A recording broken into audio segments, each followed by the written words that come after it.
नमस्कार, स्वागत है आपका आवाज़ अड्डा मार्केट वीकली स्पेशल में। हर हफ्ते की तरह इस हफ्ते भी कई सारे इश्यूज़ हैं जिस पे बातचीत होगी और नए साल की शुरुआत थोड़ी कमज़ोर सी दिख रही है बाज़ार की।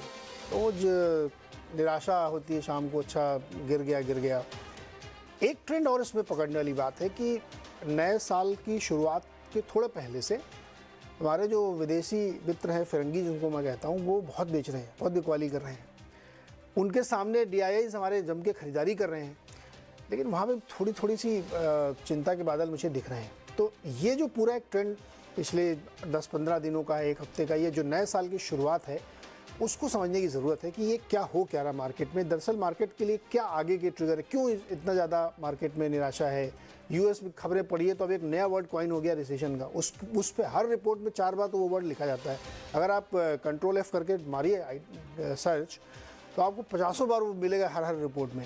तो वो क्या है, क्यों रीजंस है, उसके साथ ही इस हफ्ते और इस महीने में बहुत सारे इवेंट्स भारत में भी होने हैं, जिसमें कि कई सारे आपके इन्फ्लेशन के नंबर्स आने हैं, फिर GDP का एक प्राइमरी एस्टिमेट्स होगा, फिर फेड की बैठक होगी, तमाम सारी चीज़ें आपकी लाइंड अप है जनवरी एंड और फरवरी फर्स्ट वीक पे, जहाँ पे हमारा बजट भी है। तो इस हफ्ते हम जो समझने की कोशिश करेंगे, जिसमें आज हमने 4-5 विषय रखे। जैसे हम हमेशा कहते हैं कि डिबेट को थोड़ा लिमिट करके रखें, एकदम फ्री फॉल नहीं कि कुछ भी चले। तो आपके दिमाग में जो सबसे ज़्यादा इस वक्त, इस हफ्ते, इस समय चल रहा होगा, उसमें एक ये चल रहा होगा कि ये बाज़ार किधर जाएगा। 2023 की शुरुआत से ही अगर ये ट्रेंड दिख रहा है तो बाज़ार कहाँ जाएगा, इस पर बातचीत करेंगे। दूसरा है जो मंदी रिसेशन की बार बातें हो रही हैं, ये कितना सच है। अगर US में ऐसा हो भी रहा है तो हमको उससे कितनी इम्यूनिटी मिली हुई है, या हम भी उसके लपेटे चपेटे में आएंगे, उस पर बातचीत करेंगे। और अगर मैं बहुत परमा बुल हूँ और मैंने कसम खा रखी कि मैं बुल ही रहूँगा ज़िंदगी भर, तो मान लीजिए 10% और गिर गया हमारा मार्केट, तो क्या खरीदें, कहाँ नज़र बनाए रखें, या खरीदना नहीं तो लिस्ट तो बना ही लें कम से कम, अपनी स्क्रीन पर आगे लगा लें। इसके साथ ही एक बड़ा डिबेटेबल इशू है जिस पे टॉप ऑफ द माइंड आता है कि क्या इस समय कैश पे बैठे या FD कर दें, क्योंकि कुछ लोग कह रहे हैं डेट बहुत अच्छा रिटर्न इस साल दे सकता है। अगर 8.5 पे मिल रहा है तो लॉक कर देने में क्या बुराई है, बिना मेहनत के 8.5% मिलेगा। और अंत में एक चीज़ और, बजाज फाइनेंस 2 दिनों की गिरावट में स्टॉक 10% गिर चुका है। नंबर बिजनेस अपडेट उन्होंने दिया, जहाँ पे क्वार्टर ऑन क्वार्टर उनका जो AUM था वो 10 साल के लोस पे गया। ये रीज़न है या कोई और रीज़न है? इतनी मजबूत strong company, darling of the market, 10% 2 दिन में, तो वो क्यों हुआ, इस पर बातचीत करेंगे। किससे बातचीत करेंगे? हमारे साथ हमारे जो मेहमान, मैं आपको बता दूं, अभय सर हमारे साथ बगल में बैठे हुए हैं। अभय अग्रवाल जी दुबई घूम के आए अभी, पाइपर सेरिका के मालिक हैं। और सुनील सुब्रमण्यम जी हमारे साथ हैं, MD and CEO हैं सुंदरम म्यूचुअल फंड के, और बाज़ार को ज़बरदस्त सपोर्ट तो BII दे रहे हैं। तो आप लोग इतना क्यों परमा बुल हैं, उस पर बातचीत करेंगे और क्यों, क्या रीजंस हैं। साथ ही मनीष डांगी मेरे साथ हैं, मैक्रो एडवाइज़र, मैक्रो ट्रेंड्स के। और मनीष जी जो है हमें डेट के बारे में भी थोड़ा विस्तार से बताएंगे, और ये सब तमाम जो बड़े जार्गनाइज्ड वर्ड हैं, ये क्यों ऐसा है, उस पर हम लोग बातचीत करेंगे। तो मेरी रिक्वेस्ट खाली सारे मेहमानों से ये है कि हम लोग एक टॉपिक लेंगे ना, पहले उस पर बात करेंगे। अब कई बार ऐसा होता है कि एक ही सवाल में सबके जवाब आ गए, तो उसमें फिर मज़ा नहीं आएगा। तो एक टॉपिक पे हमें कंसंट्रेट करना है कि 2023 में बाजार किधर जाएगा, वो मुझे आप समझाइए। तो अभय जी, बाजार किधर जाएगा 2023? मतलब पहले अच्छा, तो बाजार तो बाद में जाएगा। आप आ गए हैं दुबई से। हाँ जी। क्या करने गए थे वहाँ पे? इन्वेस्टर से मिलने गया था, क्योंकि अभी दुबई काफ़ी वाइब्रेंट है इस समय। फॉरेन इन्वेस्टर्स काफ़ी हैं जो इंडिया में इंटरेस्टेड है इन्वेस्टिंग के। फ्रैंकली पहली बार मैंने ऐसा हुआ काफ़ी सालों के बाद, नीरज जी, की मुझे कोई भी प्रेजेंटेशन स्टार्ट नहीं करनी पड़ी ये बताते हुए कि इंडिया में कोई क्यों इन्वेस्ट करे। क्योंकि पहले हम जाते थे तो इन्वेस्टर से मिलते थे, उनको बताते थे इंडिया में क्या अपॉर्चुनिटी है, डेमोग्राफिक्स फेवरेबल है, कंजम्पशन बढ़ रहा है, तो लोग एनालाइज करते थे। इस बार एक भी मीटिंग में वो स्टार्ट नहीं हुआ। हर बार ये था कि हाँ, हमको इंडिया में इन्वेस्ट करना है, कैसे करें, कहाँ करें, वो बताइए। तो एक पॉजिटिव इन्वायरमेंट मैंने देखा इंडिया की तरफ, फॉरेन इन्वेस्टर्स का, बड़े फैमिली ऑफिसेस का, सॉवरेन फंड्स का, कि हाँ इंडिया में इन्वेस्ट करना है। वो ढूंढ रहे हैं किस तरह से आए। तो मुझे लगता है थोड़ा टाइम लगेगा उन्हें, पर वो आएंगे। और ये सारे लॉन्ग टर्म इन्वेस्टर्स हैं, ये ट्रेडर्स या हेज फंड्स नहीं है कि कौन सा मार्केट सस्ता है उसमें जाओ फिर रिटर्न बना के निकल जाओ। तो लॉन्ग टर्म का इन्वेस्टमेंट सब देख रहे हैं, 5-10 साल के लिए इंडिया में कहाँ और कैसे इन्वेस्ट करें। तो वो पैसा मुझे लगता है वो ज़रूर आएगा। तो ओवरऑल मैं कहूँगा इन्वायरमेंट इंडिया के लिए आउटसाइड इंडिया काफ़ी कंड्यूसिव है for long term money. Long term capital. मतलब अपॉर्चुनिस्ट नहीं है वो। नहीं, अपॉर्चुनिस्ट नहीं है, और ये बहुत अच्छी बात है, क्योंकि पहले क्या होता था, जो काफ़ी हेज फंड्स आते हैं, हॉट मनी जिसको हम कहते हैं, कि वो आए, मार्केट सस्ता है, मल्टीपल सस्ता है, तो यहाँ आ गए, फिर तेजी हुई, फिर निकल गए, और जो लोकल इन्वेस्टर हैं वो रह जाते हैं कि तेजी के मार्केट में लिया और फिर मार्केट गिर गया, फिर आप लेके बैठे हुए हैं। तो ये जो पैसा, क्वालिटी ऑफ फॉरेन फ्लोज है, वो काफ़ी अच्छी है इस समय। मतलब ये सारे लॉन्ग टर्म इन्वेस्टर हैं। भारत के लिए ट्रस्ट बहुत ज़्यादा है। भारत के लिए ट्रस्ट बहुत ज़्यादा इस टाइम, ये कन्विक्शन है कि अगले 5-10 साल के लिए हमको इंडिया में एलोकेशन करना है, और इन ऐसे फंड्स हैं जिन्होंने कभी इंडिया में एलोकेशन नहीं किया, ये पहली बार कर रहे हैं। वो कह रहे हैं कि 5 से 10% एलोकेशन करेंगे, वो उन्होंने डिसाइड कर लिया है। अभी वो ये देख रहे हैं कि कैसे करें, किसमें करें, किसको दें, कौन सा बेटर फंड है, कौन सी बेटर स्ट्रैटेजी है, वो डिस्कशन चल रहा है। तो मुझे लगता है 3 महीने और उसमें वो फिगर आउट कर लेंगे, तो वो फंड्स जो है लॉन्ग टर्म फंड्स, वो इंडिया में जरूर आएंगे, इस बात का मुझे पूरा कॉन्फिडेंस है। चलिए बेहतर। अब बताइए मार्केट कहाँ जाएगा? तो मुझे ये लगता है कि इस साल के एंड तक, अगर आज से और तब तक देखो, मुझे लगता है मार्केट पॉजिटिव ही क्लोज होगा जहां से हम हैं अभी। और वो इसलिए क्योंकि अभी भी काफ़ी इश्यूज हैं जो मार्केट्स में मार्केट को ऊपर नहीं जाने दे रहे हैं, क्योंकि नियर टर्म परफॉर्मेंस है मार्केट का, कॉर्पोरेट अर्निंग्स है, inflation, interest rate hikes, global market में क्या हो रहा है, तो कोई कंसेंसस नहीं है। मतलब आप जब बात करेंगे लोगों से, तो काफ़ी लोगों का मानना है कि भाई मार्केट में अंडर एलोकेट करो, आप दूसरे एसेट क्लास में एलोकेट करो, डेट में डाल दो, जैसे आपने कहा, और अच्छा रिटर्न मिल रहा है, 8.5% डेट में रिटर्न मिल रहा है किसी को, सेफ खेलना बहुत अच्छी बात है। तो इस सब को अगर मैं देखूं, और बजट की अनसर्टेनिटी है, अभी स्टेट इलेक्शंस है काफ़ी इस साल, बहुत 10 है, तो उससे लोग प्रेडिक्ट करेंगे 24 में क्या होगा, तो काफ़ी अनसर्टेनिटीज हैं। पर इस अनसर्टेनिटी के माहौल में ही आपको अच्छे अपॉर्चुनिटीज मिलती हैं इक्विटी इन्वेस्टर को। मतलब एक कंसेंसस हो जाए तो वो इक्विटी इन्वेस्टर के लिए बड़ा महंगा होता है, क्योंकि फिर सब आ गए, वैल्यूएशंस बढ़ गए, आपको कंफर्ट है कि भाई मार्केट तेज जा रहा है तो सब ठीक है, तो मैं ले लेता हूँ। पर उस टाइम पे लिया हुआ इन्वेस्टमेंट इतना रिटर्न नहीं देता है जितना उस टाइम पे जब मार्केट में अनसर्टेनिटी हो। तो मुझे लगता है ये, या अभी का जो टाइम है, इन्वेस्टर्स को अंडर एलोकेट नहीं करना चाहिए, क्योंकि they can miss the bus, और अपना एलोकेशन जो भी है इक्विटी को, उसको मेंटेन करें। थोड़ा अगर रिस्ट्रक्चर करना है पोर्टफोलियो को, अच्छे देख समझ के, बिल्कुल बिल्कुल, क्योंकि ऐसे मौकों पे अभय जी हमेशा ऐसा लगता है, अरे यार गलती हो गई, थोड़ा ऊंचे पे ले लिया था, तो फिर लगता है कि यार टाइम करना चाहिए मार्केट को जी। फिर कुछ लोग आगे कहेंगे मार्केट को आप टाइम कर ही नहीं सकते, मार्केट को टाइम दीजिए, ये थ्योरी भी चलने लगती है फिर। नहीं, पर वो दोनों चीजें हो सकती है ना, मतलब वो अलग चीजें नहीं है एकदम। तो आपने एक अच्छा स्टॉक लिया, आपको कन्विक्शन है, अब वो गिर गया थोड़ा, तो आप इतना तो कैश एलोकेशन रखिए कि आप उसको थोड़ा और एवरेज कर सकते हैं, पर वो टाइमिंग भी हो जाएगा और टाइम इन द मार्केट दोनों हो जाएगा। बिजनेस खरीदना चाहिए या स्टॉक प्राइस? सब बिजनेस ही खरीदते हैं हम तो, मतलब स्टॉक प्राइस तो बाद में आता है, वो तो एक ट्रांजैक्शनल चीज है। तो जो ये मतलब 6-7 की बुक वैल्यू पे, या जो एवरेज इंडस्ट्री मार्केट पी चलता है 25 का, वो 40 पहुंच गया, तब भी तो वो प्राइस ही तो खरीद रहे हैं। तो वो एक, आप तो दो चीजें होती है, एक तो आपने बिजनेस लिया, बिजनेस देखा, आपको अच्छा लगा, दूसरी बात है वैल्यूएशन। अगर आपको वैल्यूएशन आपने इतनी ज्यादा दे दी अच्छे बिजनेस की, तो कहां से रिटर्न बनेगा? तो पूरा काम तो फंड मैनेजर का ये है कि अच्छा बिजनेस आइडेंटिफाई करे और फिर वैल्यूएशन भी देखे ना उसका, तो पूरा काम हुआ। वरना तो आधा ही काम हुआ कि सिर्फ आपने अच्छा बिजनेस सोच के कोई भी भाव पे ले लिया, और फिर करेक्शन आया, फिर आपको मालूम नहीं कि मैं रहूं, निकलूं, एवरेज डाउन करूं कि क्या करूं। नहीं, वो तो फंस जाते हैं, वो फिर फंस जाते हैं। एग्जैक्टली, क्योंकि लोग ये कहते हैं कि मार्केट को टाइम नहीं करना चाहिए, करने चाहिए। मैं इस थ्योरी से बिल्कुल सहमत नहीं होता। मेरी निजी राय, आप मुझसे डिसएग्री कर सकते हैं। मुझे लगता है टाइम अगर मुझे नहीं करना है तो मैं फिर मार्केट में क्यों हूँ? मुझे मार्केट को टाइम करना है, तभी तो बेस्ट रिटर्न बनेगा। हम फंड मैनेजर इसीलिए चुनते हैं कि वो हमारे लिए मार्केट टाइम करते हैं, वरना तो फिर फंड मैनेजर की क्या ज़रूरत है? सुनील सर की हमें ज़रूरत क्या, अगर वो टाइम ना करें हमारे लिए मार्केट को? सुनील सर, वो नंबर दिखाई जरा FIs वाले। FIs ने सर 1 दिसंबर से अगर आप देखें तो उन्होंने कितना बेचा? 19,141 करोड़, और DIs ने 25,832 करोड़ की बाइंग की है। अब थोड़ा इसको ट्विस्ट करते हैं। 23 दिसंबर से आंकड़ा दिखाइए, जहां से बिकवाली शुरू हुई। 23 दिसंबर से टिल डेट 11,375 करोड़ का FI ने बेचा है, और DIs ने खरीदा 10,136 करोड़। सुनील सर, क्या आप लोग भी थोड़ा कम कर दिया है क्या? मैच नहीं कर रहे हैं सर? नहीं, देखिए, दो बात इसमें है। ये है कि जो इन्वेस्टर में पैसा देते हैं ना वही हम खरीद सकते हैं ना। ये ऐसा नहीं है कि हमारे हाथ में बहुत से पैसा पड़ा है हाँ, उसमें से चुन के हम कह रहे हैं कि 10,000। ऐसा नहीं कि हमारे पास 20,000 करोड़ है और हाँ, हम खाली 10,000 करोड़ की खरीदारी कर रहे हैं, बिल्कुल नहीं। कोई भी डोमेस्टिक म्यूचुअल फंड मैनेजर 10% से ज्यादा कैश नहीं रखता है। ज्यादातर लोग 5% के एवरेज लेवल पे ही कैश रखते हैं। यानी अगर इन्वेस्टर ने पैसा दिया तो मैं जाके खरीदूंगा, मैं कैश कॉल उतना नहीं लेता हूं। तो पहली बात है कि डिसीजन मेकिंग की खरीदे या ना खरीदे मेरे हाथ में नहीं है, मेरे इन्वेस्टर के हाथ में है जो हमको पैसा दे रहा है। क्या खरीदे ये मेरे हाथ में है।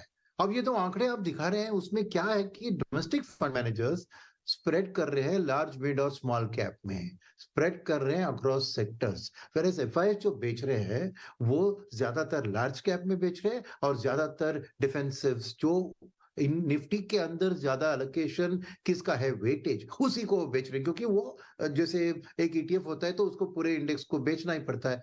तो इसलिए आपको गिरावट दिख रही है। अब बात ये करें कि कोई भी फंड मैनेजर नेगेटिव नहीं है इंडिया के ऊपर, राइट। खाली चीज है कि कोई स्टॉक्स कोई सेक्टर्स हायर वैल्यूएशन पे है तो वो दूसरी। सेकेंड थिंग, आप टाइमिंग द मार्केट की आपने बात की कि फंड मैनेजर करता है। देखिए मैं कहूंगा कि एक्चुअली वो एक प्राइस रखता है और एक वैल्यू रखता है हर स्टॉक के पीछे। और जब भी वो उसका दाम उसके value long term terminal value के नीचे गिराए तो जाके खरीदता है। तो ये टाइमिंग द मार्केट वाली बात जो फंड मैनेज की बात अब करें ना, वो इंटर सेक्टर एलोकेशन के लिए शायद थोड़ा टाइमिंग आ सकता है। वैसे तो उनको अच्छी बिजनेस को क्या उसकी सही दाम है उससे कम अगर बिक रही है तो जाके खरीदेगा। तो वही मैं कह रहा हूं बात कि आज ऐसा है सिचुएशन कि इन्वेस्टर्स एसआईपी बुक जारी है, स्ट्रांग है, आ रहा है, बट कुछ लॉन्ग टर्म इन्वेस्टर्स रिडीम भी कर रहे हैं, प्रॉफिट बुकिंग कर रहे हैं क्योंकि इतना नॉइस है कि मार्केट की वैल्यूएशन बढ़ गई ऐसी बातों से, राइट। सेकंड चीज ये भी देखिए कि इस साल अपने कैलेंडर ईयर ने देखा कि पूरा एफआईएस का नेगेटिव बहुत साल के बाद 2018 में नेगेटिव था कैलेंडर ईयर में एफआईएस की, इस साल वापस नेगेटिव आया है। मगर मार्केट उतना गिरा नहीं जितना उनका बिक्री के कारण होना था क्योंकि डोमेस्टिक बाइंग सपोर्ट रही है। तो एफआईएस के लिए भी जो पैसा बाहर गया था ना अक्टूबर लास्ट ईयर से जून तक करीबन 2.5 लाख करोड़ का पैसा बाहर गया, वो पूरा का पूरा अभी 1/3 ही वापस आया और उसमें भी अभी वापस निकल रहा है थोड़ा, क्योंकि उनको इंडियन वैल्यूएशंस उतने नहीं गिरे जितनी उनकी सेलिंग के कारण गिरना था। तो एक रीजनेबल वैल्यूएशन का स्थिति एफआईएस के लिए आया नहीं है इंडियन मार्केट के अंदर, इसलिए वो अभी भी सेलिंग प्रॉफिट बुकिंग कर रहे हैं। और ये दिसंबर एंड का प्रॉफिट बुकिंग तो होता ही है। हेज फंड्स ऐसे लोग तो उनको कैश प्रॉफिट से ही बोनस मिलता है, तो उनको जरूरत पड़ती है कि कैश बुक करके कैश रियलाइज करें। तो थोड़ा बहुत सेलिंग उसके कारण भी हुआ जनवरी में, जो कंटिन्यू हो रहा है थोड़ा बहुत उसका स्पिल ओवर इफेक्ट होगा मेरे ख्याल में। अब थोड़ा वेट एंड वॉच सिचुएशन होगा न्यू एफआईएस के एंट्री के लिए, क्योंकि जैसे आपने बताया ये डेटा ड्रिवन मंथ है। पहला 10 जनवरी से आपको अर्निंग्स क्वार्टरली अर्निंग्स सीजन शुरू होगी। Second, commentary of the corporates earnings में अंदर कि साल कैसा दिख रहा है, ऑर्डर बुक्स कैसी है, फ्यूचर आउटलुक क्या है, उससे भी हमें कुछ इंफॉर्मेशन मिलेगी। फिर बजट है, शायद लास्ट प्री इलेक्शन बजट 1 फरवरी को है, तो निर्मला मैडम क्या करने वाली है, कहाँ अपना रुपया को अरे करने, बिकॉज हाफ ईयरली डेटा आपने देखा कि गवर्नमेंट की income much better than expected है। जी। Personal income tax, Sunil sir ये बताइए कि कुछ इनसाइडर पता लगी निर्मला मैम क्या करने वाली है? नहीं लगा पता? नहीं, अब मैं रिकॉर्डिंग में हूँ इसलिए मैं इससे ज्यादा अरे तो फिर तो सर मैं आपको बाद में फोन करके पूछ लूंगा। अरे एक चीज और बताइए कि क्या ये थोड़ा बहुत प्रेशर है क्या रिडेम्पशन का कि लोग निकाल रहे हैं पैसा, ऐसा कुछ है क्या? वो पिछले महीने था, दिसंबर में था। इस महीने की अभी तक जो शुरुआत हम देख रहे हैं, redemption pressure has eased quite lot. दिसंबर में थोड़ा था, मंथ ऑन मंथ अब देखें रिडेम्पशंस तो थोड़ा बढ़ गए थे दिसंबर मंथ में, बट जनवरी में जो है जो 3-4 दिन के आंकड़े हैं उसमें थोड़ा ईजिंग ऑफ रिडेम्पशन से दिख रहा है, उतना ज्यादा नहीं है। और जैसे मैं कह रहा था ना कि जो एक 3 साल की एसआईपी अगर मैच्योर हो गई तो नेचुरली वो पैसा निकालेगा, बिकॉज अच्छा पैसा बना है 3 साल में उसको। तो ऐसी लॉन्गर टर्म एसआईपी जब मैच्योर हो रहे हैं तो लोग पैसा निकाल रहे हैं। सेकंड, आप देखिए एलोकेशन में डेट में थोड़ा एलोकेशन में पैसा जा रहा है। दूसरी बात है रियल एस्टेट में भी अभी डिमांड है। 200 बेसिस पॉइंट्स हाउसिंग लोन के रेट्स बढ़ गए हैं, फिर भी हाउसिंग लोन का डिमांड कम नहीं हो रहा है, बढ़ते जा रहा है। तो एक रियलोकेशन थोड़ा घर के लिए, मार्जिन मनी के लिए भी शायद पैसा इस्तेमाल हो रहा है। बिल्कुल। अच्छा, FII वगैरह जो लोग आप कह रहे थे ना कि जितना उन्होंने बेचा उस हिसाब से मार्केट गिरा नहीं, वो 100% आप लोगों से गुस्सा होंगे कि मैं इतना बेच बेच गिराना चाहता हूँ और ये लोग गिरने नहीं दे रहे हैं। तो वो आपके दोस्त होंगे ना कुछ FII, कहते होंगे क्या यार सुनील भाई आप खरीदते रहते हो दिन भर, मैं गिरा रहा हूँ आप मानते नहीं हो, ऐसा बोलते हैं क्या वो लोग? बिल्कुल, उनका क्या है ना कि बेचो फिर खरीदो, बेचो खरीदो, पर उतना नहीं गिरता है तो उनको भी वो बाइंग फ्रस्ट्रेट हो जाते होंगे एकदम, जैसे जैसे फेड फ्रस्ट्रेट हो गया भाई जी ना, बिल्कुल। फेड ने कहा यार इतनी बार मैंने ब्याज दर बढ़ा दिया है और बोलता जा रहा हूँ कि बढ़ाऊंगा और बढ़ाऊंगा, बोल रहे हो डराता तब रहा भी हूँ। मान नहीं रहे हाँ, लोग। डरते जॉब नहीं डेटा है। देखिए आप, मतलब गजब, ये भी एक अजब सी बात है। मनीष जी सर आपके लिए क्वेश्चन रिफ्रेश कर देता हूं मैं, क्या इस समय इक्विटी जो हमारी है थोड़ी सी जो हमारा सवाल था कि 2023 में मार्केट कहाँ जाए कैसे जाएगा, चूंकि आप मैक्रो पिक्चर देखते हैं, डेट वगैरह भी समझते हैं, क्या इक्विटी के लिए थोड़ा सा दिक्कत भरा साल है क्या 2023? तो नीरज जी, जो बात अपना पिछली बार भी हुआ था 2023 के आउटलुक के चक्कर में, कि देखिए इक्विटी जो है वो जिस ग्राउंड पे पनपता है वो मोटा मोटी फिक्स इनकम और उसके ऊपर एक रिस्क प्रीमियम होता है। तो एक आम कॉर्पोरेट किसी देश का अगर 15-16% के आसपास में ROE जनरेट करता है, 30% के आसपास में डिविडेंड डिस्ट्रीब्यूट करके और बाकी पैसे को वो कैपिटल की ग्रोथ में लगाता है, तो मोटा मोटी इस तरह के देश में आप अगर 7-7.5 का अगर 10 साल का बॉन्ड है, तो आप इक्विटी रिस्क प्रीमियम की कैलकुलेशन अगर करेंगे ना, तो वो 10-10.5 का ही रिटर्न आएगा, तो हवा से रिटर्न आएगा नहीं।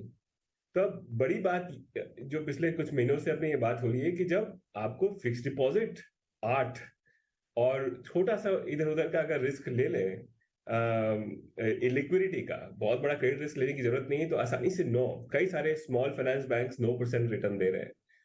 तो अब एक आम इन्वेस्टर ये सोचेगा कि कुल मिला के रिस्क प्रीमियम अगर मुझे 1-2% ही मिलने वाला, वो इस तरह से नहीं सोचेगा। वो जो रिसीव किया उसने पिछले 12 महीने से, उससे वो ट्रेन होगा उसका माइंड कि कितना रिस्क प्रीमियम मिल रहा है उसको।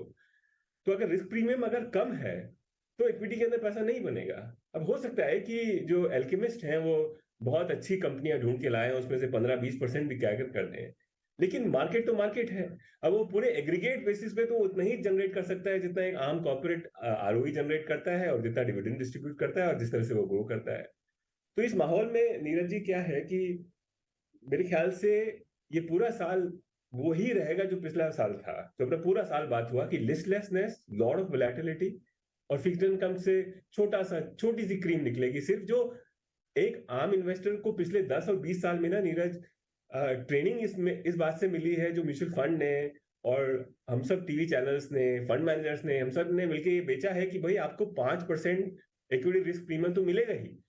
एक एवरेज इन्वेस्टर अगर 2002-3 के अंदर पैसा डालता है तो उसको 9-10% इक्विटी रिस्क प्रीमियम मिलता है। इक्विटी रिस्क प्रीमियम का माने ये है कि आप बॉन्ड के ऊपर कितना कमा रहे हैं।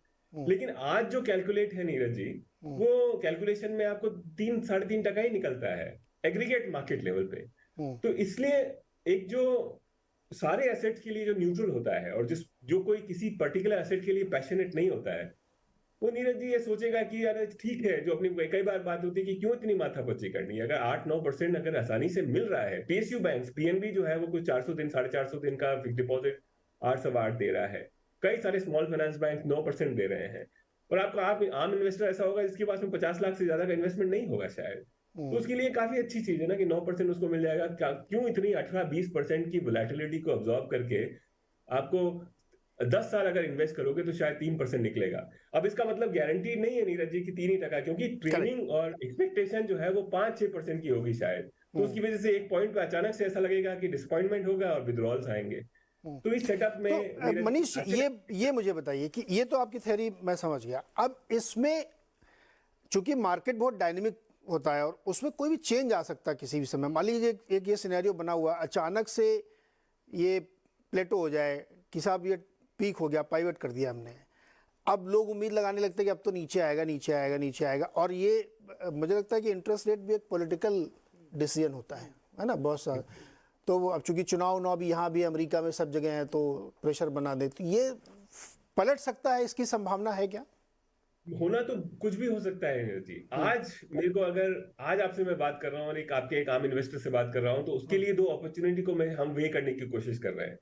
हम इस पूरे प्रोग्राम को पिवट ही टाइमिंग के लिए कर रहे हैं, Correct. हालांकि हम ये बोलना चाहते हैं कि नहीं, हम टाइम नहीं करते हैं। हाँ। तो आज ये प्रोग्राम इसी के लिए कि भाई बॉन्ड वर्सेस इक्विटी में क्या, रियल स्टेट वर्सेस इक्विटी में क्या, यूएस वर्सेस इंडिया में क्या, तो उसके हिसाब से हम वैल्यूएशन देख सकते हैं। अच्छा, इसमें बहुत अंदर जो केमिस्ट्री है वो बहुत बड़ा चेंज नहीं होगा पिवट वगैरह से, जो है वो डिस्काउंट ही ऊपर नीचे हो सकता है, लेकिन जो आरओईज हैं हिंदुस्तान की कंपनियों का पिछले 10 सालों में वो 14-15% के आसपास ही है। अब जो 2003 से 13 के बीच में 20% हुआ करती थी वो नहीं है, क्योंकि मार्केट की डायनेमिक चेंज हो गई है, कंपेरेटिव लैंडस्केप चेंज हो गया है, तो उसको सबके चलते अच्छा बुरा सभी समय में एवरेज आरओई 15-16% ही निकलता है। तो उससे आप कितना भी, मतलब एक बार गाय से कितना दूध निकाल पाएंगे? 15% आरओई कंपनी से आप 3-4% एक्स्ट्रा ही बॉन्ड से निकाल पाएंगे, उससे ज्यादा नहीं निकाल सकते आप। ये बेसिकली मैथ है, तो वो नहीं कर पाएंगे। करेक्ट। अच्छा, एक मैं चार्ट दिखाऊं आप लोगों को, बहुत ही मजेदार एक चार्ट है भाई। चार्ट दिखाइए हमारा, वो जो लंबा वाला चार्ट है ना, एक डाउ और नैस्डैक वाला। ये ऐसी जानकारी के लिए मैंने कहा दिखाना चाहिए हमारे दर्शकों को। मनीष जी आप भी देखिएगा, सुनील सर देखिए, आप लोगों को दिख रहा होगा ये स्क्रीन पे। ये चार्ट है ब्लूमबर्ग का, जिन्होंने 1975 से लेकर के 2020-23 यानी 4 जनवरी तक का उन्होंने मैप किया है। इसमें जो पीली वाली लाइन है वो ये दिखाती है कि किस तरीके से वैल्यू स्टॉक आपने खरीदा, डिविडेंड के जरिए उसको लिया और उससे रिटर्न हासिल किया। जो नीली वाली लाइन है वो ग्रोथ स्टॉक नैस्डैक की है, जहाँ पे एकदम तूफान की गति से ऊपर गया। लेकिन आप देखिए इस समय उसने बीट कर दिया उसको मतलब वैल्यू और डिविडेंड के स्टॉक ने उसको बीट कर दिया। यानी अगर आप एवरेज निकालेंगे तो लंबे समय में दोनों एक है। जो बात अभी मनीष जी कह रहे थे कि आप अगर एग्रीगेट करके देखेंगे तो आपको फिर शायद वही मिलेगा। लेकिन इसके बीच में, हाँ मनीष जा रहा हूँ मैं आपको, इसके बीच में एक ट्विस्ट है जिस पे मैं आप अभय जी आपकी राय लूँगा। ये बिल्कुल सही चार्ट है, या जैसे मैंने 5 साल पहले और उस 5 साल पहले से 15 साल पहले, तो आज से 20 साल पहले का आप आईटीसी और एचयूएल का चार्ट प्लॉट करिए, तो आपको एक लाइन दिखेगी कि एचयूएल में बड़ी जबरदस्त रैली बनती चली गई और आईटीसी ने वो जो 1500 पे उसने स्प्लिट किया था, उसके बाद से वो 10 साल तक एकदम पड़ा रहा, चला नहीं वो। लेकिन जब आप उसको देखेंगे ना तो आपको लगेगा ये तो दोनों सेम रिटर्न है। तो ये लंबे एवरेजेस का कमाल होता है, लेकिन उसके बीच में बहुत बार वॉलेटिलिटी होती है ना। तो इक्विटी का गेम, इक्विटी का नेचर है वो तो, इसीलिए तो आपको हम लोग चुनते हैं ना। फंड मैनेजर काम ही है कि वो उस वॉलेटिलिटी का पैसा बनाए। लेकिन हाँ मनीष जी आप कुछ कमेंट करना चाह रहे थे, बताइए, फिर उसके बाद सुनील जी के पास आऊंगा जी। क्योंकि अब हम लोग एक फंड फ्लोज की बात कर रहे थे और आपने सुनील जी से पूछा था, तो बड़ी बात यह है कि जो हिंदुस्तान का एक आम इन्वेस्टर है वो फेस कर रहा है सभी तरह के इंस्ट्रूमेंट्स को, इंक्लूडिंग बॉन्ड्स और फिक्स डिपॉजिट को, और उसका बिहेवियर एक रियलिस्ट और रैशनल है कि वो अगर अपने नेबरहुड बैंक में 8-9% का इंटरेस्ट रेट पाएगा तो उसका रिएक्शन फंक्शन जो है वो ऑल्टर्ड होगा, वो चेंज हो जाएगा। जैसा हमने FY19 के अंदर देखा था, जब म्यूचुअल फंड फ्लोज जो है वो FY18 के मुकाबले करीबन आधे हो गए थे, क्योंकि इंटरेस्ट रेट काफी ऊपर आ गई। तो नवंबर और दिसंबर महीने के अंदर जो एक बिहेवियर पैटर्न आपको दिखा है एक आम इन्वेस्टर का, सिर्फ एसआरआई का नहीं, एक रिटेल इन्वेस्टर का, और 5-6 महीनों से एक जो रिटेल इन्वेस्टर का जो पैटर्न दिखा है एक डायरेक्ट मार्केट के अंदर, वो आपको बताता है कि वो इलास्टिसिटी जो है इंटरेस्ट रेट से वो एग्जिबिट कर रही है। जो मैथ की बात किया था वो तो हमारे और आपके दिमाग में है, लेकिन जो नेबरहुड बैंक में 8-9% का वो पर्चा देखता है, तो वो इलास्टिक उसको रिस्पॉन्स जो है उसका रिएक्शन फंक्शन है, वो देख करके अचानक से वो सोचता है कि चलो 9% यहीं पा लेते हैं। तो इसकी वजह से जो फ्लो का पिछले 1.5-2 साल या 2.5 साल के अंदर एक बहुत बड़ा मोमेंटम बना है, वो रेट के चलते जो है वो अनवाइंड होगा। इसकी कैलकुलेशंस भी हैं। बेसिकली क्या है कि म्यूचुअल फंड जब से मोदी जी आए हैं तो तब से करीबन 0.9-0.8% के आसपास में मार्केट कैप का पैसा म्यूचुअल फंड के थ्रू इक्विटी के अंदर आता है। पिछले 2 साल जी तो काफी इस पे फ्लो आया। मनीष जी एक सवाल इसमें और जोड़ लेता हूँ, जो हमारा सेकंड क्वेश्चन था। ये जो मंदी की बातें बहुत यूएस में चल रही है सर, ये बड़ा मतलब हम लोगों को सुबह उठ के मैं जब पढ़ता हूँ ना तो मुझे बहुत गुस्सा आता है। ये क्या है, मतलब हर खबर में रिसेशन। आज मतलब आज क्या पिछले हफ्ते में अगर आप देखें पूरा, तो बहुत ज़्यादा ऐसी खबरें हैं, जैसे मैं आपके साथ कुछ शेयर करना चाहता हूँ। Bed bath and beyond, BBBY, वो बैंक्रप्सी फाइल करने जा रहे हैं, धंधा नहीं चला पा रहे हैं वो। एक ऐसे ही सिल्वर गेट करके एक बैंक है जो क्रिप्टो के लिए काम करते हैं, वो उन्होंने दिसंबर में इतना विड्रॉल देख लिया कि वो उनके पैसे नहीं, वो कह रहे हैं बचाओ नहीं तो हम भी बंद हो जाएंगे। वैसे ही सैमसंग ने जो चेतावनी दी है प्रॉफिट की, उनका 69% प्रॉफिट गिरा दिसंबर को, ये कंसर्न है। तो ये पूरी दुनिया में क्या, सुनील सर इसको कैसे समझा जाए, ये सब क्या हो रहा है? देखिए, actually the interest rate rise जो इतना शार्प हुआ है, 30 साल का हाउसिंग लोन आपको कुछ महीने पहले 3.25% पे मिल रहा था यूएस में, आज वो 6.25% पे मिल रहा है। तो you can't have a doubling of interest rate and not have an impact on demand, because जिन्होंने फिक्स्ड रेट होम ले लिया तो ठीक है, जिन्होंने फ्लोटिंग रेट लिया उनकी ईएमआईज बढ़ गई ना, तो नेचुरली कंजम्पशन के ऊपर उसका इम्पैक्ट दिखेगा। एंड अल्टीमेटली एक डिमांड ड्रिवन इकोनॉमी जैसे यूएस में आपको इन्फ्लेशन कंट्रोल करना है तो डिमांड को जबरदस्ती से कटवाना होगा। तो the natural path to fighting inflation, और फेड के इंडिविजुअल गवर्नर्स बार बार यही कह रहे हैं कि 2% इन्फ्लेशन को हम लाने तक हम इस रेट हाइक के प्रोग्राम में जारी रहेंगे। तो नेचुरली उसका इम्पैक्ट, डायरेक्ट इम्पैक्ट कंजम्पशन में आएगा और रिसेशन गारंटीड है।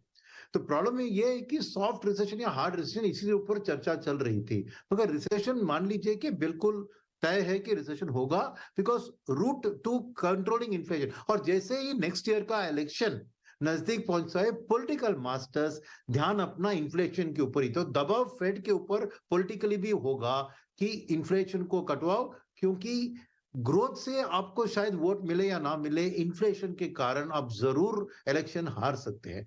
तो ये एक दबाव जो है ना, वही आपको दिख रहा है नंबर्स में। और रिसेशन जो शब्द है वो एक आम शब्द हो गया है अभी हमारे लिए चीज ये बनती है कि इंडिया के ऊपर इसका असर क्या है। तो इसमें 2-3 बात सामने आती है। एक, इंडिया का एक्सपोर्ट अभी 2% ऑफ द वर्ल्ड एक्सपोर्ट्स के लेवल पे ही है, तो रिसेशन का इम्पैक्ट एक्सपोर्ट इमर्जिंग एक्सपोर्टर्स के ऊपर होता है, हमारे ऊपर उतना असर नहीं आना चाहिए जिसे ना कि से चाइना या फिर highly export Taiwan, Indonesia, highly export oriented Brazil, उन देशों के ऊपर असर ज्यादा होगा, हमारे ऊपर कम। तो रिसेशन उतना अनवेलकम नहीं है, क्योंकि इसमें पॉजिटिव इंडिया के लिए ये होगा कि जब डिमांड कोलैप्स होता है रिसेशन में, तो तेल के दाम गिरते हैं। तो मेरे लिए आपने पूछा था रनअप में कि क्या एक सिंगल आइटम जो आप ट्रैक करेंगे, मैं तेल का आउटलुक ही ट्रैक करूंगा, बिकॉज मेरे हिसाब से उस तेल के आउटलुक से बहुत एफआई पैसा एक्सपोर्टिंग कंट्रीज से इंपोर्टिंग कंट्रीज के ऊपर शिफ्ट हो सकती है। और इंडियन मार्केट के लिए जो भी मनीष जी ने कहा in terms of risk premium, ये सब बात है, मगर अगर एफआई फ्लोस को एक जगह ढूंढना है तो गिरते हुए तेल के टाइम में इंडिया को भरपूर पैसा आएगा रिगार्डलेस ऑफ वैल्यूएशंस। तो मेरे लिए एक रिसेशन अगर तय दिख रहा है और हार्ड रिसेशन दिख रहा है, तो तेल के ऊपर दाम उसका असर दिखेगा। तो नेचुरली एफआईएस ने जो 2.5 लाख करोड़ निकाला था 9 महीने में, अक्टूबर टू जून, उसमें से 1 लाख करोड़ ही आया, उसमें से अभी 10,000 करोड़ निकल गया। तो अभी भी करीबन 1.25 लाख करोड़ का पैसा जो इंडियन मार्केट में निवेश था बस 1.5 साल पहले, वापस आ सकता है। तो रिसेशन का एक नेगेटिव इफेक्ट है और एक पॉजिटिव इफेक्ट भी है इंडियन मार्केट्स के लिए।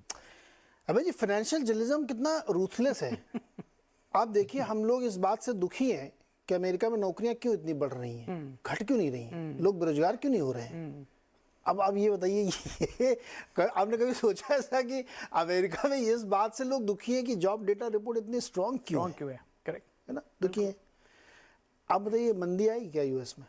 नहीं, मंदी अच्छा, हमको लगता है आई चुकी होगी वहाँ पे, मंदी ये नहीं आई अभी। नहीं, मंदी आई थिंक है, तो डिमांड गवर्नमेंट का पूरा प्रेशर है। और जैसे सुनील जी ने कहा, जो प्रेशर इंटरेस्ट रेट्स पे है वो मैंने भी देखा। दुबई में मैंने काफ़ी लोगों से बात करी जिन्होंने कहा कि पिछले साल तक दिसंबर 31 तक उनका जो इंटरेस्ट रेट था वो 2.5% प्लस 1.5% लाइबोर पे, तो 4% का इंटरेस्ट रेट था। 1 जनवरी से बढ़ के वो 8% हो गया है, नॉन नेगोशिएबल। तो बस उनके तो आप डबल हो गया आपकी ईएमआई पे, सोचिए क्या इम्पैक्ट आएगा। और ये लोग अच्छे अर्नर्स हैं, पर एक डर बैठ जाता है मन में कि भाई मेरा एक आउटफ्लो बड़ा है तो मैं बाकी एक्सपेंस अपने कम कर दूं, विदाउट थिंकिंग की ज़रूरत है कि नहीं। एक नेचुरल रिएक्शन है कस्टमर का कि एक मेरा आउटफ्लो बढ़ रहा है ईएमआई का, वो डर बैठ गया, तो जो मैं बाकी चीज़ों पे स्पेंड करने वाला था, किसी वेकेशन पे जाने वाला था, गाड़ी लेने वाला था, बड़ा घर या कुछ और करने वाला था इन्वेस्टमेंट, तो नहीं करता हूँ कंजम्पशन, मैं रोक लेता हूँ। तो ये जो एक है ये सेंट्रल बैंक्स का एजेंडा है और वो ड्राइव कर रहे हैं, करते रहेंगे। और इसका इम्पैक्ट पर एक दूसरी बात मैं आपको नीरज जी कहता हूँ कि जो हमारे देश की जो प्रॉब्लम, हमारे जो इश्यूज हैं वो इन देशों से बहुत अलग हैं। हमारी इकॉनमी है, मार्केट कैप है $3 ट्रिलियन का, यूएस का है $50 ट्रिलियन का, एजिंग इकॉनमीज हैं, यूरोप में आप देख लीजिए जो डिपेंडेंट्स हैं वो बढ़ रहे हैं, अर्नर्स हैं वो कम हो रहे हैं, इमिग्रेशन वो अलाउ नहीं कर रहे हैं, उनकी स्ट्रक्चरल प्रॉब्लम्स है। हमारी प्रॉब्लम्स एकदम अलग हैं। हमें क्या चाहिए, बस फॉरेन कैपिटल चाहिए। अगर फॉरेन कैपिटल मिलेगी तो हमारे जो एंटरप्रेन्योर्स हैं, जो बिजनेसमैन हैं, वो बिजनेस ग्रो कर लेंगे, वो वर्ल्ड क्लास एंटरप्राइजेज यहाँ से क्रिएट कर लेंगे, इतना हमको कॉन्फिडेंस होना चाहिए। तो फॉरेन कैपिटल एक तो स्टॉक मार्केट के थ्रू आ रही है जिसका हम डेली इम्पैक्ट देखते हैं, मार्केट ऊपर नीचे हो रहा है निफ्टी, और दूसरी एक लॉन्ग टर्म कैपिटल है जो इंडस्ट्री में जा रही है। ऐसे फॉक्सकॉन ने $500 मिलियन का इन्वेस्टमेंट किया, बड़ी कंपनीज आ रही हैं, एक्वायर कर रहे हैं, एडवेंट पी फंड्स हैं जो इन्वेस्ट कर रहे हैं इंडिया में, वो भी एक इन्फ्लो ही है ना, वो एक एफआई फ्लो तो एक है, पर एक जो long term corporate strategic flow है वो भी तो आ रहा है साथ में, और वो भी बढ़ रहा है, और वही अपॉर्चुनिटी क्रिएट कर रहा है हमारे बिजनेसमैन के लिए कि आप बढ़ाइए, बिजनेस कैपिटल है आपके पास।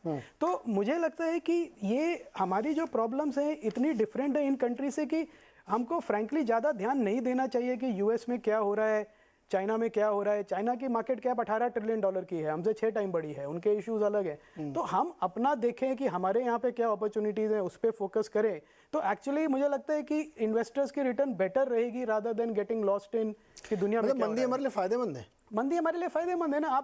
आप हमें अगर बाहर से कैपिटल मिल रही है तो हम बना लेंगे, हमारा तो लोकल कंजम्पशन ही इतना लो है इस टाइम पे कि कुछ भी बढ़ेगा तो हमारा ग्रोथ हो जाएगा इकोनॉमी का। तो इसलिए मुझे नहीं लगता कि बहुत ज़्यादा यूएस के डेटा पे हमको ध्यान देना चाहिए फ्रैंकली। मनीष जी, यूएस में क्या होगा, मंदी आई या नहीं आई, एक उससे हमारे ऊपर क्या असर पड़े? एक बहुत सारे लोग ये कहते हैं कि यूएस में अगर मंदी आई तो उससे हमको फायदा हो सकता है। नीरज, पहले फ्लो पे छोटी सी बात बता दूं कि $700-800 बिलियन जो है टोटल एफआईज का फ्लोज है दुनिया में। ओके, उसमें से सिर्फ $60 बिलियन जो है वो नॉन ओईसीडी कंट्रीज के लिए डेडिकेटेड है। वो मोटा मोटी नंबर जो है कम ही हुआ है, बढ़ा नहीं है पिछले 10-15-12 सालों में। उस 60 बिलियन में हमको करीबन 15% मिलता है, जो पिछले 20 साल में मोटा मोटी वहीं आसपास है। 2-5% ऊपर कभी होता है, कभी 2006-7 में बहुत ज्यादा था, अभी बहुत कम है। तो सब कैलकुलेट करके जो नंबर, हमने पहले भी बात की है कि जो बड़ा फ्लोज आता है नीरज जी, वो एक सर्टेन तबके से आता है जो यूएस में, और मैंने इसके ऊपर रिसर्च करी है, कैन शेयर विद यू, कि जो 45 से 65 साल के जो लोग हैं उनकी सेविंग्स जो है वो रिस्क मनी है यूएस की, और वो पूरे इमर्जिंग मार्केट में फैलती है। वो पूरा तबका जो है वो श्रिंक हो रहा है, भाई अगले 10-20 साल तक श्रिंक होगा as a percentage of population, ये एब्सोल्यूट नंबर। इसके लिए एफआईआईज अगर आप उसको ऊपर पिवट कर रहे हैं कि वो हमको आकर के बेल आउट करके जाएगा, तो वो नहीं होगा।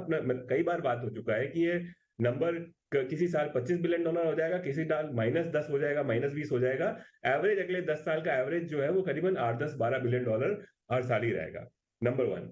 नंबर 2, यूएस जो है वो दूसरी इकोनॉमी से, इंक्लूडिंग इंडिया, जो हमको लगता है कि बहुत अच्छी की है, वो one of the best performing economy है इवन इन लास्ट 2 सालों में। हिंदुस्तान जो टॉप 25 इकोनॉमीज में, आईएमएफ ने जो बेसिक फोरकास्ट की थी नीरज जी की 2019 में कि हर देश की साइज क्या होगी, उसके मुकाबले हम जहां हैं आज वो सबसे नीचे है relative to anyone else. US जो है वो सिर्फ 2-2.5% नीचे है उनकी फोरकास्ट से, जो फोरकास्ट की थी 2-2.25% की ग्रोथ के ऊपर। हमारे यहाँ फोरकास्ट की थी 7%, और लेकिन पाया हमने है 2.5%। तो उसकी वजह से हम टोटल क्यूमुलेटिव 2.5 सालों के अंदर जो है वो 15% आईएमएफ की फोरकास्ट से नीचे हैं। जो तमाम दूसरे देशों में, एशिया में ले लो, लैटिन में ले लो, या किसी और ऑफ कोर्स डेवलप्ड कंट्रीज में ले लो, इंक्लूडिंग यूरोप, हमारा नुकसान ज्यादा हुआ है। तीसरी बात कि जनरल में जो आरओईज की बात करता हूं, हमारी फर्म्स की आरओई एक इंडियन एक्सेप्शनलिज्म था 90s और 2000s में, वो नहीं है अब। हमारी कंपनियां मिल बैठ करके 15-16% ही कमा पाती हैं अच्छे समय में। पिछले 3 साल का क्यूमुलेटिव अगर निफ्टी का या टॉप 1000 कंपनीज का मीडियन आरओई देखोगे तो 15-16% ही है, वो बहुत अच्छे समय में है। उससे पहले हम 13-14% में गिर गए थे। और पिछले 5 सालों में आरओई जो है यूएस की कंपनियों की बेहतर है हमसे। तो इन सब बात का मायना क्या है कि यूएस इकोनॉमी जो है वो रिलेटिवली बेटर प्लेस्ड है। मोस्ट प्रॉब्ली वहां पे जो रिसेशन आएगा वो माइल्ड सा आएगा।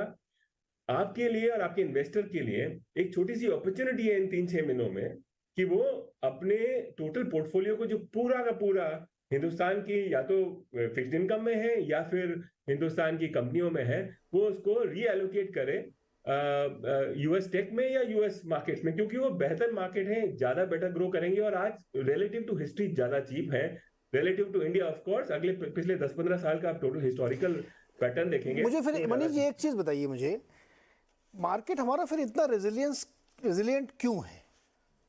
अगर हम मान लें कि हमको इतना अच्छा रिटर्न नहीं मिलता या क्यूमुलेटिव लेवल पे बहुत अच्छी ग्रोथ नहीं हो पा रही, फिर भी हमारा मार्केट मजबूती के साथ खड़ा है, वो सिर्फ इसलिए कि एसआईपी चल रही है? बिल्कुल बिल्कुल। तो पैसा तो देखो फ्लो भगवान है, तो इन द एंड डिमोनेटाइजेशन के पास में एक फ्री फ्लोट क्रिएट हुआ है। और हिंदुस्तान के अंदर भी जो एक 35 साल से 40 साल के आदमी के आसपास की पॉपुलेशन जो काफी तेजी से एक्सेलरेट हो रही है, तो एक नेट सेविंग जो आपका ऑडियंस है वो वही है एक्चुअली। 25-30 साल का बंदा पैसा नहीं डाल रहा है मार्केट के अंदर बड़ा, तो एक फ्लो जनरेट हुआ है जो पहले नहीं था। अब म्यूचुअल फंड जो है करीबन 1% ऑफ द मार्केट कैप हर साल जो है डिप्लॉय कर रहे हैं, अगर रेट्स नीचे रहती हैं तो इसकी वजह से मार्केट रिलेटिवली रेजिलिएंट है।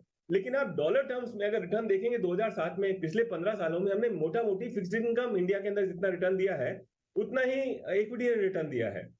मैं एंटी इक्विटी नहीं हूं, मेरा पॉइंट सिर्फ यह है कि हर वक्त हर मोड़ पे रुक करके संभलना चाहिए और देखना चाहिए कि क्या सस्ता और क्या क्या क्या महंगा है। इस वक्त बॉन्ड इक्विटी से ज्यादा सस्ता है। 2020 के अंदर ऑफ कोर्स इक्विटी जो है बॉन्ड से बहुत सस्ती थी, फिर 2023 के अंत तक ऐसी स्थिति आएगी कि शायद इक्विटी जो है बॉन्ड से सस्ता हो जाए। हम लोग यहाँ बात कर रहे हैं अंडरवेट ओवरवेट की, तो मेरे ख्याल से ये वक्त जो है वो छोटा सा ओवरवेट बॉन्ड का है और ओवरवेट ग्लोबल मार्केट का है वर्सेस इंडियन मार्केट। और यही मुझे तो फाइनेंशियल मार्केट की ब्यूटी है कि आप टाइम पे अपने एलोकेशंस को रीबैलेंस करते रहते हैं। एक छोटा सा मुझे ब्रेक लेना है और ब्रेक से जैसे ही वापस आएंगे तो हम ये जानने की कोशिश करेंगे कि मान लीजिए मैं बहुत बुल हूँ और मैं हमेशा बुल रहता हूँ, मुझे कोई कितना भी कहे मैं तो बुल ही रहूँगा, और मैं ये भी एक्सेप्ट कर लूँ कि 10% और गिर जाएगा मार्केट, निफ्टी 10% गिरी, चलो तब भी मैं खरीदूँगा, तो क्या खरीदूँगा, क्या लिस्ट बना के रखूँ, या फिर अपने कुछ हिस्से को जैसा मनीष जी कह रहे मैं एफडी कर ही दूँ, मान लीजिए 100 रुपये हैं तो 20 रुपये की हमने एफडी कर दी, क्योंकि वो भी हमको 6 साल के लॉक करनी है, 5 साल के लॉक करनी है, 3 साल के लिए करनी है मान लो, तो वो क्या चीज़ें हो सकती हैं उस पर बातचीत करेंगे। और लास्टली ये बजाज फाइनेंस क्यों गिरा इतना, ब्रेक के बाद।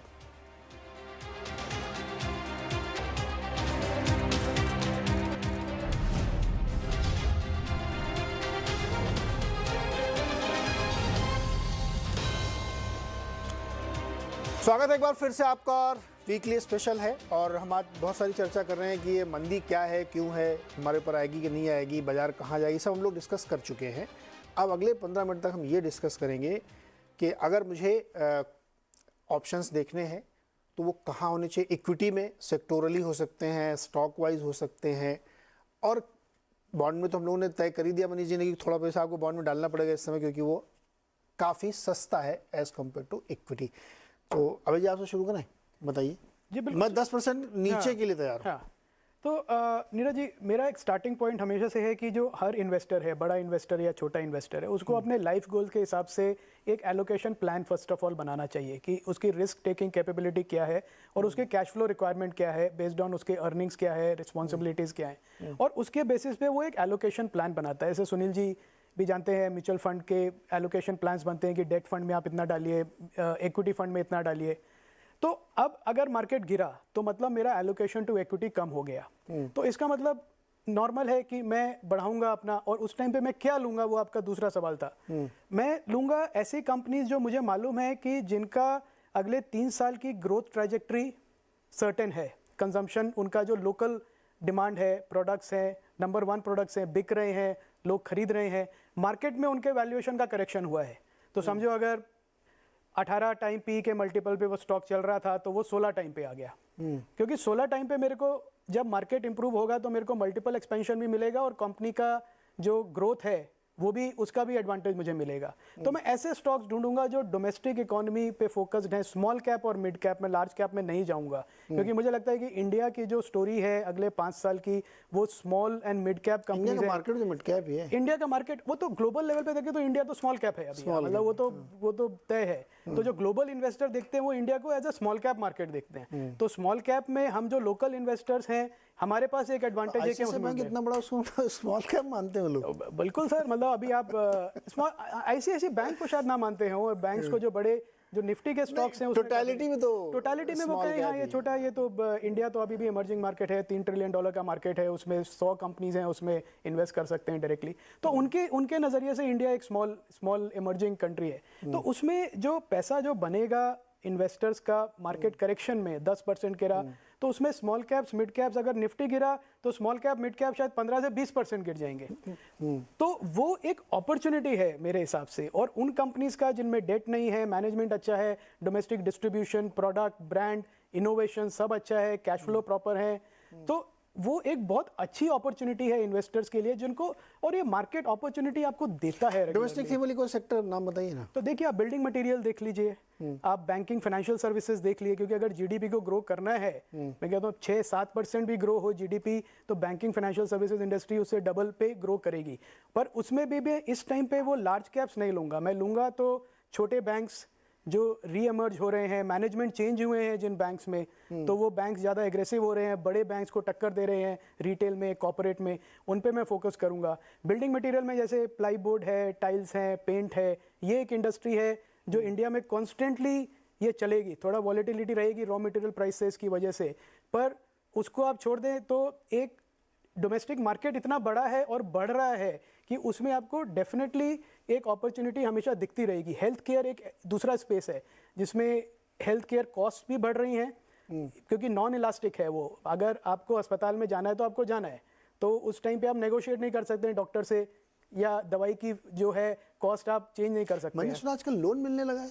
बिल्कुल सर, फिनटेक कंपनीज दे रही हैं कि आप भर्ती हो जाइए, हम EMI अस्पताल में बैठे रहते हैं, बिल्कुल। आप गए और आपका मान लीजिए आजकल अस्पतालों में पैकेज चलता है, हाँ आपको कुछ पैकेज ये सर, पैकेज डील, उसके अंदर खाना पीना रहना और वो सब है ना। बिल्कुल, तो आपको और 1 लाख आपके का, अटेंडेंट का भी। हाँ वो 1 लाख का पैकेज बता दिया, आप 1 लाख रुपए लोन लीजिए ना, इधर इधर कंपनी बैठी है वो लोन देगी। मतलब मुझे हंसी आ रही है, लेकिन ये सोचिए उस विषम परिस्थिति में जब आप मेंटली एकदम परेशान है, हाँ तो आप नेगोशिएट भी नहीं करेंगे, आपको तो जो दिख रहा है, बिल्कुल, जान बचानी है सर, जान बचानी दे दो, लोन ही दे दो यार। मतलब ये देखिए आप, विडंबना है ये सब। तो पर वही है, लोकल जो है बिजनेसमैन वो ढूंढ लेते हैं हर मौका जो पैसे बनाने का। तो वो अच्छी बात भी हमारे देश की कि कोई मौका नहीं छोड़ रहा है, जो जहाँ पे जिसको मिल रहा है मौका वो लगा हुआ है बिजनेस करने में। तो ये मुझे लगता है ये स्मॉल कैप मिड कैप में मैं फ्रैंकली मैं तो खुश होऊंगा, क्योंकि जब भी हमको ऐसी अपॉर्चुनिटी मिली है, और कोविड के टाइम पे तो क्लासिक था, जब भी ऐसी अपॉर्चुनिटी मिली है, 10% निफ्टी करेक्शन हुआ है, तो आपको लेना चाहिए मिड कैप और स्मॉल कैप। अच्छा, मैं अपने बारे में डिस्क्लोज दूं, मैं तो लोग पता नहीं क्या सोचेंगे मेरे बारे में, लेकिन जब मार्केट बहुत तेजी से गिरता ना, लिटरली मुझे बहुत खुशी होती है।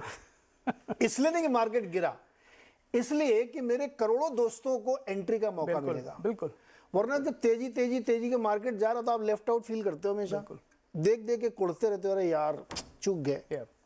तो जिस दिन गिरा वो आपके सेलिब्रेशन का टाइम है। मैंने एक लोगों को बताया, तो उन्होंने कहा आप नेगेटिव सोच वाले आदमी हो, पर आप एक्चुअली बुल हैं। मैंने कहा मैं तो इतना तो सोच के चल लूं कि गिरे तो मैं एंट्री लूं। बिल्कुल। तो सुनील सर, मान लीजिए गिरेगा मार्केट, मान लिया डिस्काउंट दे दिया 10% और निफ्टी गिराइए 10%, आप ऐसी परिस्थिति में हमको 3 साल 5 साल या जिसका जो है उसके लिए स्टॉक खरीदने हैं, तो वो क्या सेक्टर्स में खरीद सकता है, क्या थीम आपके दिमाग में आ सकती है? जैसे मुझे लगता है कि आईटी पे आपको कमेंट करना चाहिए। आईटी उसमें सबसे हेटेड सेक्टर है, कोई पसंद नहीं कर रहा, जिसको देखो वही बुराई कर रहा है, ये हो रहा है वो हो रहा है आईटी। क्या आईटी 5 साल तक ऐसे रहेगा क्या? ऐसे ही मैं पूछ रहा हूँ, क्या आपके हिसाब से क्या करना चाहिए? देखिए, मैं सहमत हूँ जो अभय जी ने ब्रॉडली कहा कि एक डोमेस्टिक ओरिएंटेड सेक्टर के ऊपर ध्यान देना चाहिए, क्योंकि ये मनीष जी ने कहा कि सॉफ्ट रिसेशन बट शायद हार्ड रिसेशन में बदल सकता है। तो मेरे लिए एक एक्सटर्नल ओरिएंटेड सेक्टर, यानी जो भी हम एक्सपोर्ट करते हैं या जिसकी प्राइसेस इंटरनेशनल डिमांड की ओर डिटरमिन होते हैं, राइट? उससे थोड़ा दूर रहने से, वॉलेटिलिटी से आप दूर रह सकते हैं, सो डोमेस्टिक ओरिएंटेशन। पर सेकंड चीज जो उन्होंने कहा कि लार्ज कैप को अवॉइड करो, उससे मैं सहमत नहीं हूं। मेरे लिए एक मल्टी कैप, क्योंकि लार्ज कैप के अंदर भी domestic oriented companies and sectors है, और मेरे लिए चुनने के लिए एक है जो ग्रोथ ओरिएंटेड है, यानी आपको ग्रोथ कंसिस्टेंटली दिख रहा है, जैसे बैंकिंग में दिख रहा है, क्योंकि इंडियन इकोनॉमी की बढ़त के साथ बैंकिंग की बढ़त होगी। तो बैंकिंग सेक्टर के numbers, top line, net interest margin, ये सब मैं बढ़ते हुए देख रहा हूँ। मार्केट को भी पता भी है, तो वैल्यूएशन में वो शामिल भी हो जाएगा। तो banking is a safe buy from a 3 to 5 year perspective, right? Second is, मैं कहूंगा कि इंफ्रास्ट्रक्चर जो उन्होंने बिल्डिंग मटेरियल्स की मैं कहूंगा कि जो क्या होने वाला है इंडिया में ये होने वाला है कि शायद इस बजट में भी, क्योंकि इनकम अच्छी आई है, एक बहुत बड़ा इंफ्रास्ट्रक्चर पुश होगा, और एक बहुत बड़ा पीएलआई के थ्रू जो इन्वेस्टमेंट का एक्सपेंडिचर होगा। तो capital goods sector, cement, steel, industrials, building material, ये सब ब्रॉड रेंज में मेरे को इंडियन इकोनॉमी की ग्रोथ एक कैपेक्स ड्रिवन साइकिल होगी। तो मेरे लिए वहां पे क्या होगा कि वैल्यूएशंस अर्निंग्स के पहले ऑर्डर बुक के बेसिस पे बढ़ जाएगी, तो आपको महंगी दिखेगी मगर रिटर्न भी उससे ही बनेगी। तो वो एक मैं ब्रॉड इंफ्रास्ट्रक्चर पे dependent space, capital goods, industrials, ये सब, उस पे भी मैं कहूंगा कि 3 से 5 साल में आपको एक अच्छा रिटर्न मिल सकता है, राइट? तीसरी बात है जो मैं कहूंगा कि थोड़ी डिले से रिटर्न आएगी, वो होगी डिस्क्रिशनरी कंजम्पशन, क्योंकि मैन्युफैक्चरिंग के थ्रू जो एम्प्लॉयमेंट जनरेशन होगा, उसके कारण पर कैपिटल इनकम बढ़ेगी, फिर आपको डिस्क्रिशनरी का डिमांड भी जबरदस्त बढ़ेगा। तो इधर 12-18 मंथ डिले मैं देख रहा हूं कि एक स्ट्रॉन्ग बूम इन डिस्क्रिशनरी आ सकता है। तो एक थोड़ा पेशेंस चाहिए आपको।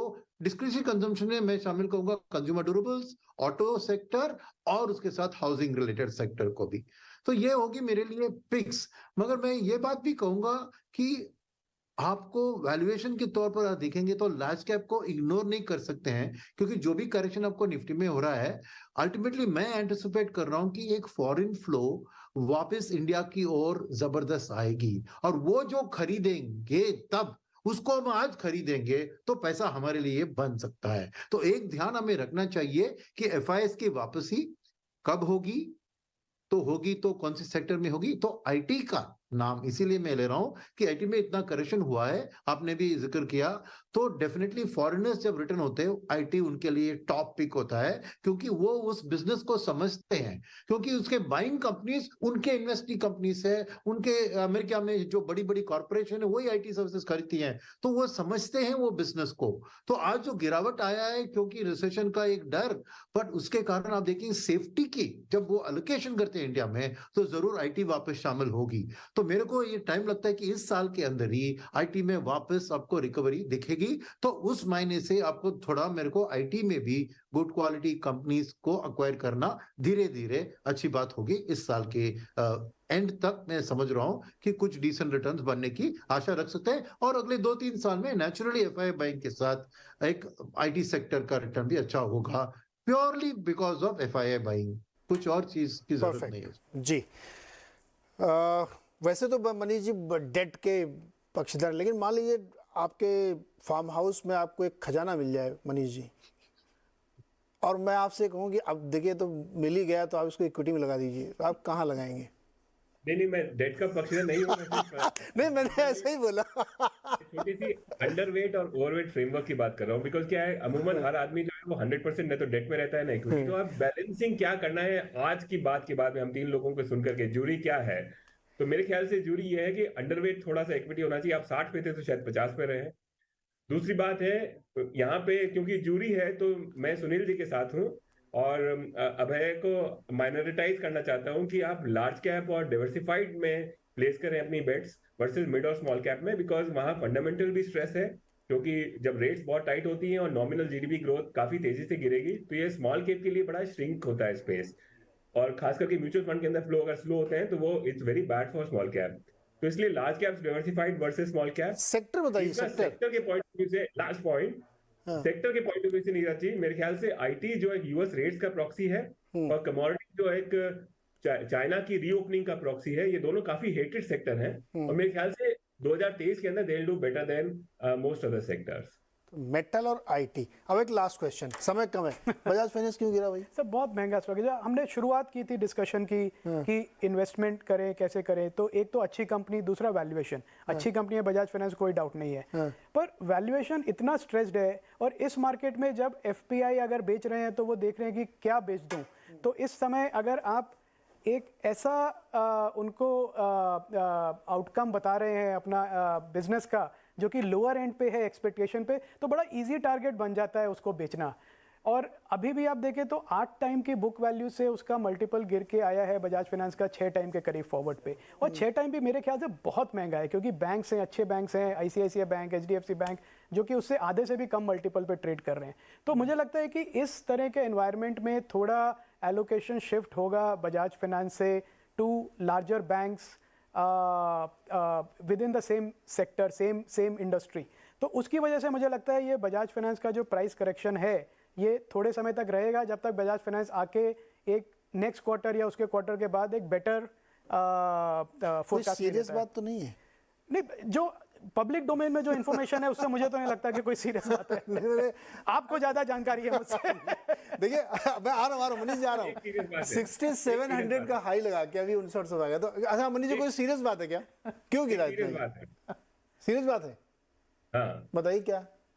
तो बात यह है कि देश के अंदर कुल मिला के 28-29 करोड़ हाउस होल्ड हैं। हाँ, बजाज फाइनेंस 5 करोड़ लोगों के पास पहुंच चुका है। हाँ, करीबन 15-17% कैचमेंट एरिया में आ चुका है। हाँ, इस देश के अंदर सिर्फ 7.5% लोगों के पास में कार है और 12-13% लोगों के पास में एसी है। हाँ। जिस और कूलर मिला करके जो है 17-18% लोगों के, तो जिस आदमी के पास में कूलर तक है भयंकर गर्मी में, वहां तक बजाज फाइनेंस पहुंच चुका है। तो जो ये जो ब्लू स्काई वाला जो तेजी के अंदर लोग करते हैं वो हमेशा गलती करते हैं, क्योंकि ब्लू स्काई पिछले 30 सालों में वो डिसअपॉइंटमेंट हुआ है हमारे देश में कि नहीं है ब्लू स्काई। एक कैचमेंट एरिया लिमिटेड है, उन 28-30 करोड़ में से हमारा कैचमेंट एरिया शायद 6-7 करोड़ लोग ही हैं, 30 करोड़ लोग नहीं है, 6-7 करोड़ फैमिलीज ही हैं। तो वो शायद बजाज फाइनेंस उस सीलिंग के आसपास में हिट कर रहा है ऑलरेडी, तो वो सीरियस बात है। सुनील जी, आप कमेंट करना चाहेंगे? चूंकि इंडिविजुअल स्टॉक है, आप नहीं करेंगे ना? अच्छा, इसमें ये देखो, ये जो बात मनीष जी ने कही ना, ये फिर घूम फिर के वही के शेप पे पहुंचती कि वही एक छोटा सा एरिया घुमा फिरा के वहीं सब कुछ हो रहा है।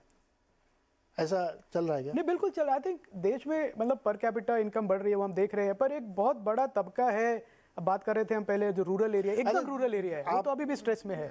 आपको ही मान लो एक खजाना मिल जाए, हाँ, तो आप बजाज फाइनेंस किस भाव में खरीदोगे? मैं वेट करूंगा शायद, मतलब बड़ा मुश्किल सवाल है। महंगा लग रहा है ना, तो महंगा, बहुत महंगा, मैं नहीं खरीद सकता। मेरे मेरे मेरे मेरे फ्रेमवर्क में फिट नहीं होता है, कभी नहीं हुआ। पर कंपनी अच्छी है और जितना उन्होंने काम किया है, इतना बड़ा कैचमेंट एरिया बनाया है। पर मनीष की बात ठीक है, अब आई थिंक वेट करना पड़ेगा मार्केट को ये देखने के लिए कि जिस कैचमेंट में पहुंच गए हैं उसको कैसे ग्रो कर सकते हैं। हाँ, उसको ग्रो करे कैसे, और प्लस न्यू एक्विजिशन कैसे करे, वो मॉडल अभी एक्चुअली एक चैलेंज ये भी है कि जो पाई की हम लोग बात करते हैं ना कि थोड़ी बड़ी होनी चाहिए, वो एक्चुअली उस रफ्तार से उतनी तेजी से बड़ी नहीं हो रही जितनी हमको लगती है। वो मनीष की बात सही है कि वो कुछ जगहों पे स्टक हो गई है, उसको एक्सपैंड होना चाहिए तेजी से, तब तो फिर सबके लिए गुंजाइश बनेगी। अदरवाइज फिर वही घूम फिर के ना कि एक बार मुझसे ले लो, एक बार उनसे ले लो, फिर एक बार मुझसे ले लो, कितनी बार लेंगे आप? तो देखते हैं। हालांकि रसल नेपियर का एक बहुत अच्छा लेख है ऑफशोर नियर शोरिंग पे कैपेक्स बूम आएगा, इस पर हम लोग किसी ने चर्चा करेंगे, आप लोग पढ़ चुके होंगे इसको। तो आज के लिए मैं सर इतना ही रखता हूँ, और कई सारे विषय जो आप लोगों के दिमाग में इस समय चलते रहते हैं उसको बहुत क्रिटिकली मैं एग्जामिन करता हूँ। इसमें ऐसा नहीं कि मनीष जी एंटाई है किसी चीज़ के या सुनील जी किसी चीज़ के बहुत फेवरेट है। हम लोग की कोशिश ये होती है कि जो आपके दिमाग में इस समय चल रहा है उसको मैं आपको एक्सप्लेन करके बताऊं कि इसका मतलब क्या है, जिससे आपको डिसीजन लेने में मदद हो। तो इस हफ्ते की पेशकश में इतना ही। अगले हफ्ते फिर से हम लोग जुड़ेंगे और जो बड़े बड़े नए इश्यूज़ हमारे सामने आएंगे इक्विटीज़ से रिलेटेड, उस पर हम लोग एक बार फिर से डिस्कशन करेंगे। आज के लिए फ़िलहाल इतना ही। बहुत बहुत शुक्रिया। एंजॉय करिए, मूवी देखिए, खाइए पीजिए और हेल्थ का ध्यान रखिए। बहुत बहुत शुक्रिया।